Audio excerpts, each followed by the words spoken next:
Good evening. It's nice to be with you again, isn't it, Ronnie? Yes, it is. And in a packed program tonight, we shall be talking to a Texas man who made a fortune selling smokeless fuel to Red Indian couples who aren't speaking to each other. And we'll be talking to an insecticide maker who has just produced an aphrodisiac for flies. It doesn't kill them, but it lets you swat 2 of them at a time.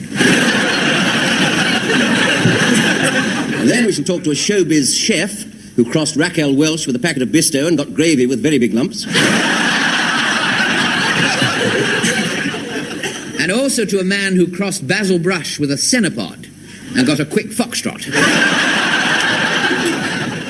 And then we shall interview a man whose parents were a clairvoyant and a contortionist. And as a result, he can foresee his own end. First, the news. A man who threw his mother-in-law into the crocodile pool at London Zoo has been prosecuted by the RSPCA. There was a disturbance at Hampton Court Maze this afternoon. A party of Irish trippers panicked when they couldn't find their way in.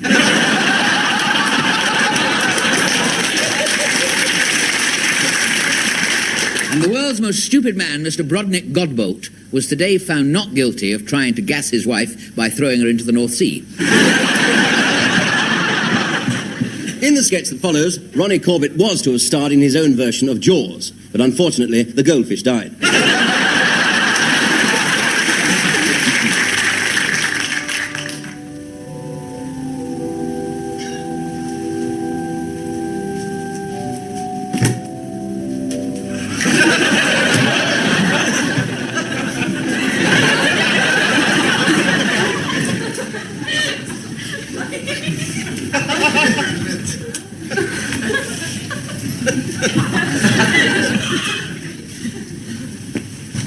Shop.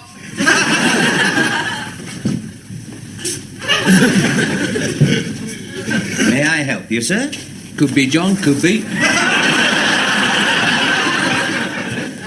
Take care of dead people, don't you, John? That is our sad duty, yes, sir. I'd like you to take care of one for me, if you would. Wooden overcoat job. Wooden overcoat, sir? Coffin, John. Coffin. I see. Could I have the name, please, sir? No names, no petrol, know what I mean? Well, if I don't have the name of the person concerned... Oh, sorry, his name. His name, you mean? Understood, yeah. Scarlotti. Luigi Scarlotti. 2 eyes, only 1 ear. Never mind how he lost it or where I found the knife. It's not important, you understand? Could I have the date of death, sir? Well, very difficult for me to give you the date exactly. Well, just a rough date will do, sir. Well, we were thinking maybe next Saturday evening. Nobody... I beg your pardon, sir?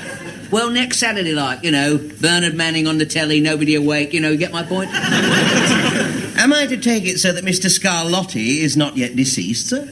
You got it in one. You're very clever, I like you a star. Yes, that's right. And that's where you come in, you see. As the undertaker, we'd like you to put the screws on.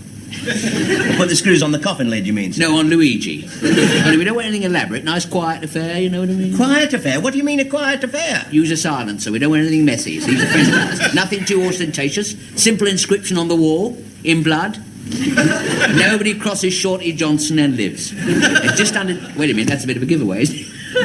No, we better use your name, I think. Nobody crosses W.F. Black and Son, funeral directors, and lives. I'm sorry, sir, if our sign outside has misled you. We merely bury people, sir. Bury them? Bury? Oh. Well, that's a little bit tricky, isn't it, eh? All right, bury him. Bury him. Bury him, safest way. Only be sure you have a gag in his mouth. We don't want all that screaming and hollering when you... No, sir. We only bury dead people, sir.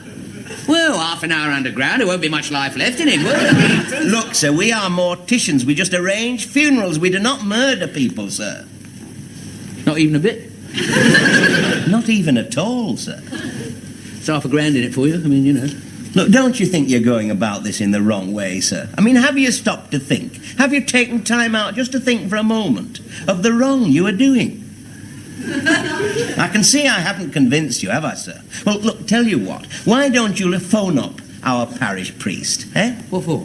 Well, he does a very good line in Stakes Through the Heart, you see. No questions asked, catch on the nail. Just ask for Ricky the Rev. Come on, use my Who shall I say told me then? Just say Harry the Hearse, but Harry you the are.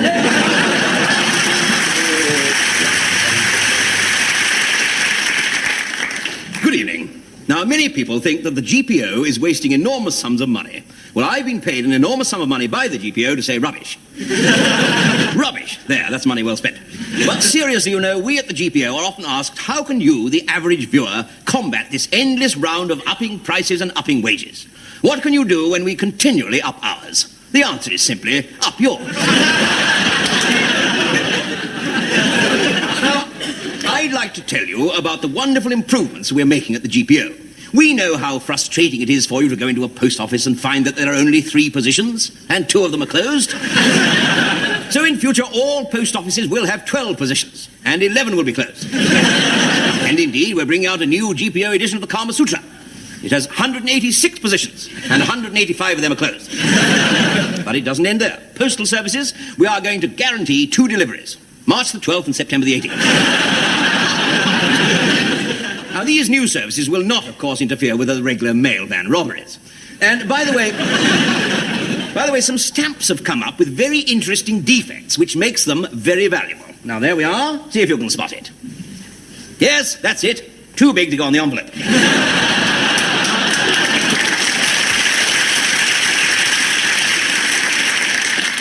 Telephones. The GPO helps you to make new friends all over the country whenever you try to dial Birmingham. In fact, by direct dialing, you can now get wrong numbers all over Europe. Remember, if you're having trouble, ask for the long-distance call girl. Now, where does this get us? You see? Now, note the new agreeable ringing tone on the latest phone receiver. This is part of the whole new range of wonderful tones we're introducing. Now, one is so high that only dogs can hear it. So if you can train your dog to answer the telephone, get one of those. There it is now. Hello. Fido? No, he's out, I'm sorry. Now, today you can dial almost anything. I've just dialed for the sports news, the weather, and today's recipe. There was a slight cross line, but I can tell you that the south of England will be simmered slowly in light rain at 20 minutes to the pound, at a temperature of 97 for 3, and the outlook is warm with parsley sauce, regular 7, West Ham 2, with occasional roast potatoes. Hello, ducks. Yes, I've told you not to phone me at work, ducks. But what about vandals? Well, we are introducing a new vandal-proof phone box. Now, here is a photo of some of them on Salisbury Place. Here we are. Now, at any moment... Ah, yes. I've been expecting this call. This happens at the same time every night. Hello? No, I'm not wearing a frilly black nightie, you disgusting pervert. Try later tonight. By the way, this is the new GPO hammer. I'll tell you what it's for later. Now, parcels. Well, we take great care of parcels. If your parcel is breakable and precious, the GPO have to stamp it fragile. There we are.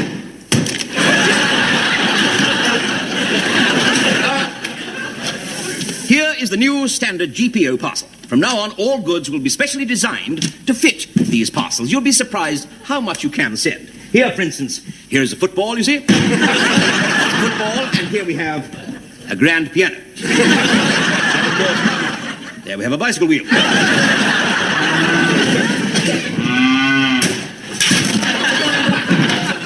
That's the wife, silly cow.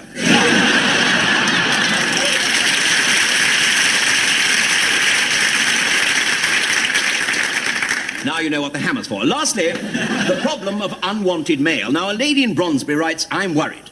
Today I received a very frank pamphlet entitled 7 Ways of Getting Pregnant through my letterbox. Well, Mrs. S, we have checked on this, and there are only 3 ways of getting pregnant through your letterbox. So keep your packet up. Oh, that's 4 ways. That's 4 ways. Well, there you have it. 05. So, if you want to send your newborn baby a telegram for his 100th birthday, you'd better start queuing now. Good night.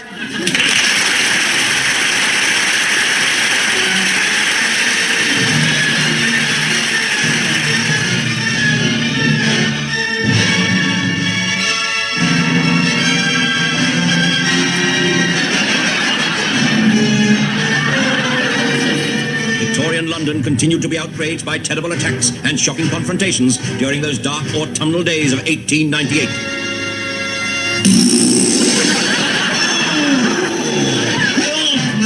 I've never been so... Police seemed to be powerless, although they were tireless in their efforts to trap the assailant. Even Mr. Disraeli had recently become the victim of an attack. My wallet. But now, the scene moves to Chiswick. An amateur cameraman captured this unique piece of evidence in an increasingly bizarre affair. The latest victim was the Dowager Duchess of Arg, in broad daylight, on the towpath of the river. The Duchess was rendered unconscious by a series of gigantic raspberries, and as she lay senseless, the fiend tattooed a raspberry on each of her knees. And he left her drifting helplessly in the Thames. This time, the Home Office stepped in.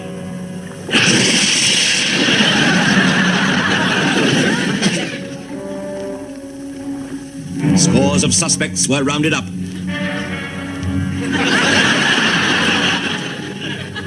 Finally, the numbers were whittled down to one man. Yes. This looks like the man. Sergeant Bowles, will you organise an identity parade? Sir. I never did nothing. Nothing? Nothing? What a terrible way to speak. Where did you go to school? Arrow. Come on in. In you come. Is it? Over there. Sergeant Bowles, are they all genuine passers-by? No, I got them at Harrods, sir. Bowles, bring in the Duchess. Yes, sir.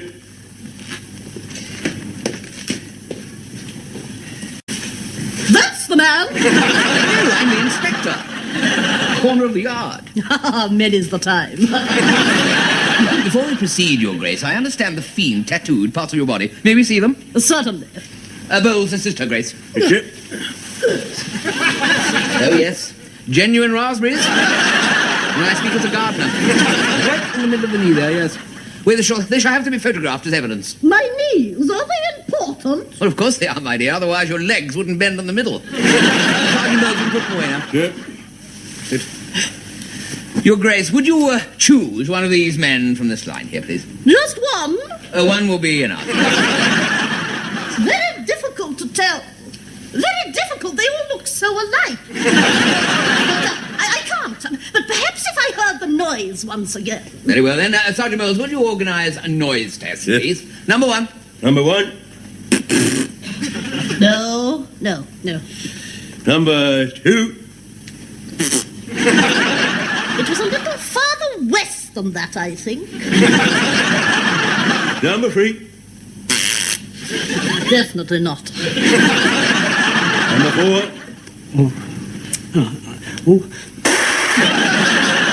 Not sure. Number four. Once more. Oh, really? Oh. This is a gross violation of individual liberty. Oh dear, oh dear, oh dear.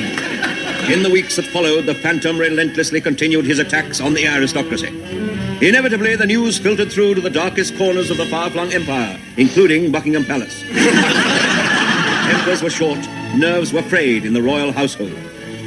On the morning of November the 12th, Edward VII, then Prince of Wales, was arguing with his royal mother, Queen Victoria. Oh, for heaven's sake, Edward, sit down. I will not have you disobeying orders. You will stay at home. Oh, Mamma, why will you never let me do anything? You never allow me to do anything. You treat me as if I were a child. What's the point of being Edward, Prince of Wales, if I'm never allowed to do anything? Oh, please, Edward, please. What is it you want to do? I thought I might go out and look for conkers. No, you will not leave this palace. Not with this terrible phantom gooseberry sucker. Raspberry blower, Mamma. Well, whatever it is, it's fruity. And anything fruity is never to be trusted.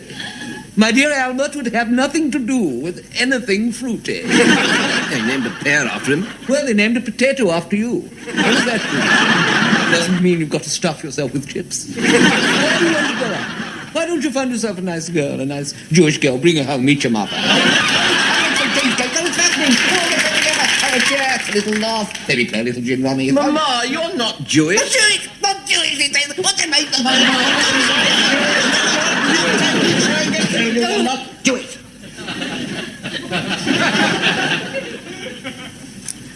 I'm sorry, Edward, it's the effect of my mixed blood. What were you saying? The phantom raspberry blower, Mama. Oh, yes, Mr. Gladstone said it could be almost anybody. And almost everyone else says it could be Mr. Gladstone. Nonsense, just because he prowls around late at night talking to ladies of the street. What's wrong with that? Nothing. I think that's what I'll do. Now, what about this game? Oh, very well, very well. What do you want? Go on, bust me for a shilling. One. Your money, come on. Pay up. Edward, that noise, was that you? Yes, You? It can't be. What do you mean? What are you staring at me like that for, Mama? Answer me. Answer me. Is it possible? Could it be that our own Edward, Prince of Wales, is the dreaded monster? Someone so near to the dear Queen. If this is so, then nothing at all can stand in the way of the phantom raspberry blower of old London town.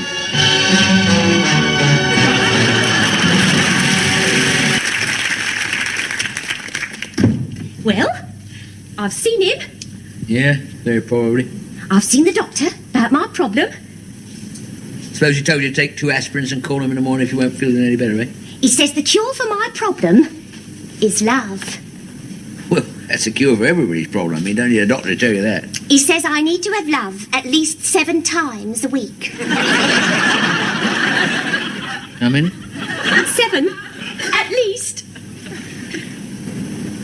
Well, put me down for 2.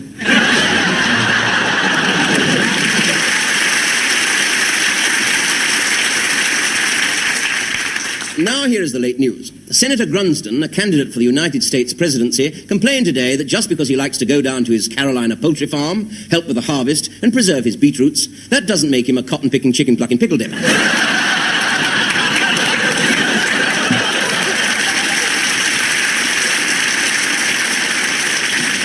Complaints were made following the chef's annual fancy dress ball last night. It seems a woman dressed in gooseberries and cream made improper suggestions to a man dressed in cake and sherry. She made a proper fool of herself and got a trifle excited. After a marriage lasting only 7 days, a newspaper editor's wife has filed a petition for divorce on the grounds that he is too small a type, she's become bored with his special features, and he refuses to give her a late-night extra. A man who broke into Bridget Bardot's bedroom and laid his hands on her jewellery has been found guilty but insane. Now a sketch featuring Mr. Ronnie Corbett, who this year has made a lot of money on the greyhounds as a jockey.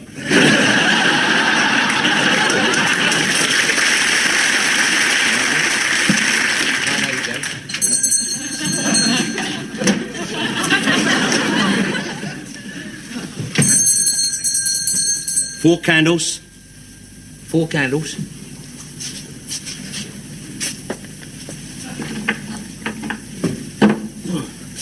Here you are. 4 candles. No, 4 candles. Well, there you are, 4 candles. No, 4 candles. Handles for forks.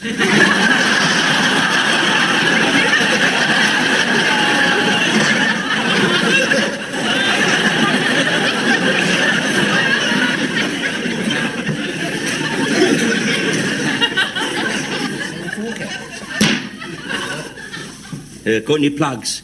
Plugs? Yeah. What kind of plugs? A rubber one, bathroom.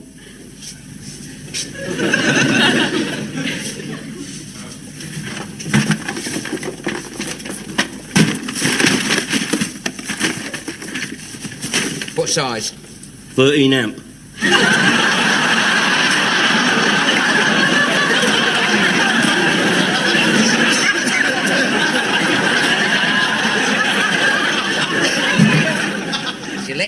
Electric bathroom plugs, you call them. Trade, electric bathroom.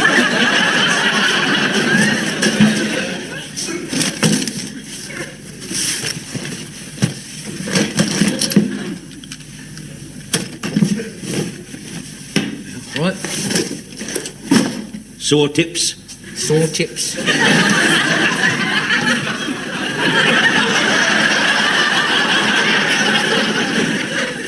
What What do you want, ointment or something like that? No, sore tips, but covering the sores. Tips. Hose. No, we haven't got any. Coming in, but we haven't got any. Got any hose? Hose? Hose.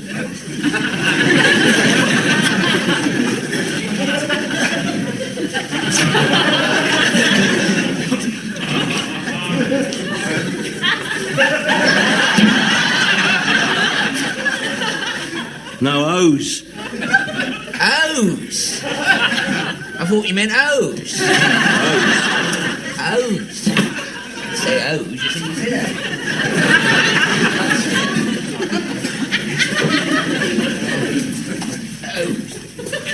Hose, you meant hose. No hose. Hose? What a... Oh, you mean pantyhose? Pantyhose? No, hose. Hose for the gate. Mon repose. Hose. Letter hose. Letter hose.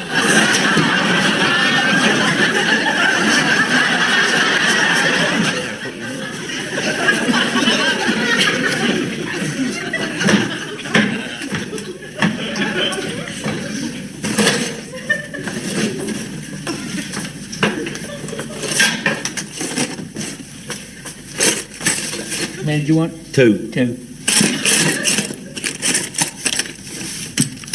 Right.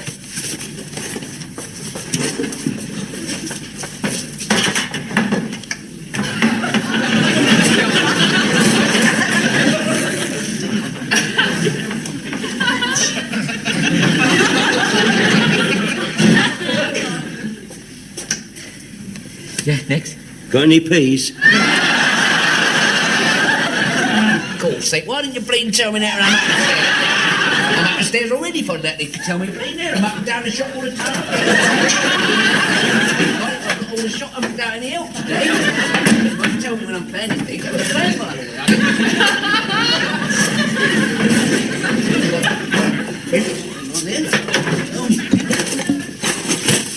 How many do you want? No, tins of peas.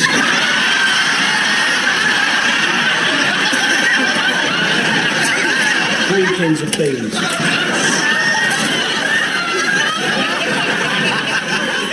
You're having me on, aren't you?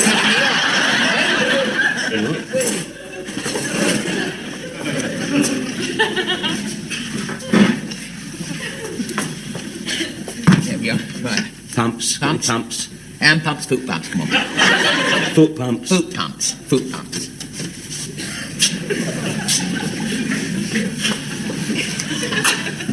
You see your foot pumps?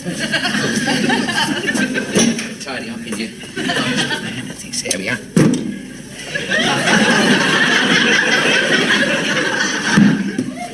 No, pumps for your feet. Brown pump, size 9. You are having me on. You are definitely having me on. No. You are.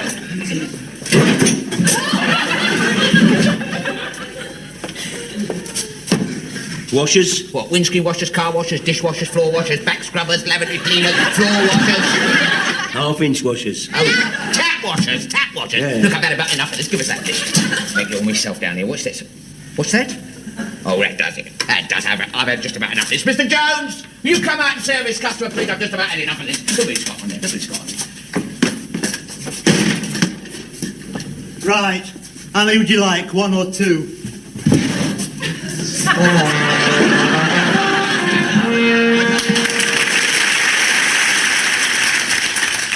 Thank you very much. Before I start, whatever I'm going to talk about, I must apologise for a joke I'm going to tell you, which is not very funny. No, so I'll have to ask you to believe that I'm only obeying orders, because if I don't, I could find myself back doing guest appearances on Magic Roundabout. And it can get pretty hot in that Dougal skin. Now, I know what you're thinking. Here he goes, making a feeble excuse to tell another old joke. Actually, I suppose that's a little bit presumptuous of me, because you might be thinking something else altogether. I mean, you might be thinking, shall I wear my blue hat when Auntie Ethel is ordained on Friday? Or you might be thinking, when Kojak shaves, where does he actually start? So before you defect to the other side, let me explain that just before the show started, I was having a chat with the producer, Well, to be honest, we all draw lots before the programme, and the loser has a chat with the producer. Makes him feel sort of, part of the team. Anyway, he said to me, what are you doing for your little bit of nonsense? What are you doing for your little bit of nonsense tonight? He's quite educated, but a bit thick. Would you believe that he studied medicine for 4 years and decided it was nasty stuff you take on a spoon? Then he said, why don't you tell that joke I told you about the lady with the little Continental car with the engine in the rear? I said, well, frankly, Terry, I don't really think it's all that funny. He said, well, they loved it at the squash club. He said, they loved it at the squash club. He belongs to this club, Every Saturday night they buy a bottle of squash.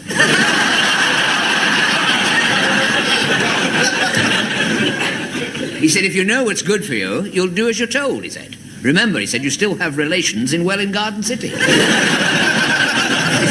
So I am going to tell you a rather interesting little story about a housewife who has just bought one of those little Continental motor cars. And the first morning, she drives down to the supermarket. And, by the way, that is the only thing I do like about the joke. It's got the sort of common touch, There's a housewife and a small car, a supermarket, and a crash, and it's all very... No, there isn't. There's nothing like that. Nothing like that in this story. I'm mixing it up, actually, with the one about the lady driver, who knocked over a dog that ran out into the middle of the pavement. Well, I suppose it's natural, really, because I did it because I was a bit upset about my wife getting a summons yesterday for parking on the pavement. A bit upset. Actually, she wasn't parked on the pavement. She was passing a bus on the near side when she ran out of petrol. Anyway, there is our housewife driving down to the supermarket, you see. Vroom, vroom, vroom, vroom. A little bit of driving there, just gives the story a bit of authenticity. Nothing's too much trouble, If you don't like the joke, you can applaud the effort, can't you? So she pulls up outside the supermarket. Actually, this is not the best chair. It's not the best chair for doing car jokes, because you can't reach the handbrake. Anyway, when she's done her shopping, she comes out, and it won't start. Well, the time she's taken in there, she's probably run out of petrol. So there she is. Chug, chug, chug, chug, chug. Nothing. Oh, dear, she thinks. I knew I should have brought a British car, and not one of these Continentals. Little plug for British exports, There'll be no sleep at British Leylands tonight. So she cleans the wing mirrors, empties the ashtray. Chug, chug, chug, chug, chug, chug. Still nothing. So she says to herself, perhaps it's something to do with the engine, Perhaps the lead has come off the Prudential, or the overdraft is stuck. So she opens the bonnet. Lady down here believes she's got an overdraft. Of course, she opens the bonnet. Of course, there's nothing in there but a spare wheel. Good heavens, she said. Someone's pinched the engine. Where are the old values, she said. Bring back national service. And what happened to capital punishment? And the crusty white loaf. Now, I don't know why she said that, but she did. And just as she did, another lady who had just parked her own car came over and said, may I be of some assistance, my dear? She said, may I be of some assistance? What seems to be the trouble? Well, she said, I've parked my car here while I slipped into the supermarket to get a cod's head for the cat. My husband is thinking of doing a transplant. Upon my return, the car won't start. Well, when I opened the bonnet, there's no engine. Some miscreant has made off with the works. The other lady said, well, bless my soul. They'll take anything these days. My husband blames the Labour government. And the free orange juice. He said, but don't worry, your troubles are over, because my car over there is exactly the same model as this one. And I have a spare engine in the boot. You can have that.